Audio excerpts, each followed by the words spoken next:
பிரியமானவர்களே, இயேசு கிறிஸ்துவின் நாமத்தில் உங்களுக்கு என் அன்பின் வாழ்த்துக்கள். இந்த காலை நேரத்தில் எப்படி சந்தோஷமா இருக்கிறீங்களா? இயேசு கிறிஸ்து அற்புதமானவர். நீங்க பாக்குறீங்களா, தேவனுடைய கூடாரம், இதுவே ஒரு அற்புதம் தான். இந்த இடம் ஒரு காலத்துல ஒரு தென்னந்தோட்டமாக இருந்தது. ஒரே சகோதரர் இந்த இடத்தை வாங்கி இயேசுடைய ஊழியத்துக்கு கொடுத்து இந்த இடத்துல ஜனங்கள் கூடி வருவதற்கான பெரிய கட்டடத்தை கட்டுங்கன்னு சொன்னாங்க. கர்த்தர் வாங்கி கொடுத்தார். அதனுடைய முன்பகுதியை நீங்க பாக்குறீங்க, அதிகமா பார்த்திருக்க மாட்டீங்க. ஆனா இன்னும் முடிஞ்ச மாதிரி தெரியல இருக்கீங்களா? இன்னும் முடியல, கொஞ்சம் இடம் வர வேண்டியது இருக்குது. அது வந்துட்ட பிறகுதான் ஃப்ரண்ட் சைடு கர்த்தர் விரும்புகிறபடி முடிக்கப்படும். சில காரியம் அப்படிதான் ஆண்டவர் தாமதிப்பார், ஒரு பெரிய நோக்கத்தோட தாமதிப்பார். ஆனா ஏற்ற வேளையில அதெல்லாம் நிறைவேறும். அதனால பல காரியங்களை தேவன் ஏற்ற வேளையில அப்படிதான் நிறைவேற்றி தந்திருக்கிறார். சரி, இன்றைக்கு ஆண்டவர் என்ன சொல்றாருன்னா, ஒரு அழகான ஜெபம்.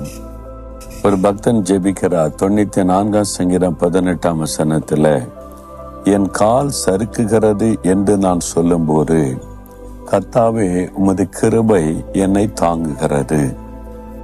என் கால் சறுக்குகிறது என்று நான் சொல்லும் போது, கால் சறுக்கிட்டு சொல்லுவாங்க, பாத்ரூம்ல போனாங்க, கால் சறுக்கிட்டா கீழே விழுந்தாங்க, அடிபட்டு கால் எலும்பு முறிஞ்சு படுக்கையில் ஆயிட்டாங்க.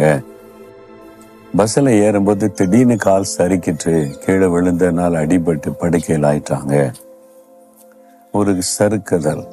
வேகமா ரோட்ல நடந்து போகும்போது கவனிக்கல, அப்படியே ஒரு தண்ணீர் இருந்தது, வலிக்கிட்டு சறுக்கிட்டு. இந்த சறுக்குதல் எல்லாருடைய வாழ்க்கையிலுமே வரக்கூடிய ஒரு காரியம் தான். நம்ம நடந்து போகிற பாதையில சறுக்கிட்டுன்னு சொல்லக்கூடியது. கால் சறுக்குகிறது என்று சொல்லும் போது, கர்த்தாவே உம்முடைய கிருபை என்னை தாங்கிட்டு, நான் விழுந்து அடிபட்டு படுக்கையிலாகி அல்லது என் உயிருக்கு ஆபத்து வராதபடி சறுக்கின சமயத்தில் தெய்வரீர் உம்முடைய கிருபை, நீ என்னை தாங்கிட்டீங்க. இதுதான் அவருடைய அனுபவம்.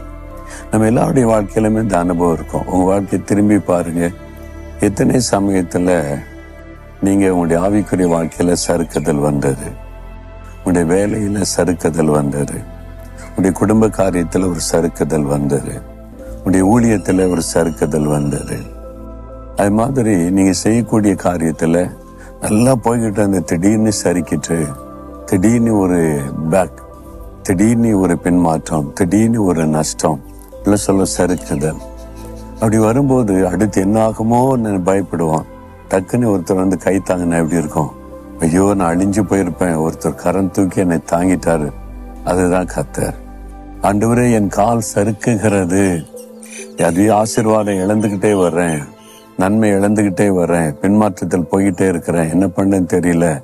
அப்ப தேவனுடைய கிருபை, நம்மையில வச்ச கிருபை அப்படியே தாங்கி நாம் அடிபடாதபடி, சேதமடையாதபடி, விழுந்து அழிந்து விடாதபடி நம்மை தூக்கி நிறுத்துகிறார். அதுதான் ஆண்டவருடைய கிருபை. இந்த பக்தன் அந்த அனுபவத்தை தன் வாழ்க்கையில அனுபவிச்சதுனால, ஆண்டவரே என் கால் சறுக்குகிறது என்று நான் சொன்ன போது உங்களுடைய கிருபை தாங்கிட்டேன். இன்னைக்கு சறுக்குதல்ல நீங்க நிக்கிறீங்க. அதனால தான் ஆண்டவர் உங்களோடு பேசுகிறார். ஏதோ ஒரு காரியத்துல அப்படியே சறுக்குதல்ல நிக்கிறீங்க. ஆபத்தான சூழ்நிலையில என்னாகுமோ எப்படி ஆகுமோ, நீ ஆண்டவர் கரம் நீட்டி, நான் இருக்கிறேன், பயப்படாத, என் கிருபை உன் மேல இருக்குது, உன் மேல நான் நினைவா இருக்கிறேன், நான் தாங்குகிறேன் என்று. பேதுரு பாருங்க, கடல் அமிழ்ந்து கொண்டிருக்கிறார். சரிக்கிட்டு ஒரு பயத்துக்கு இடம் கொடுத்துட்டார். அமிழ்ந்து கொண்டிருக்கும் போது ஆண்டவரே ரட்சின்னு கூப்பிட்டார்.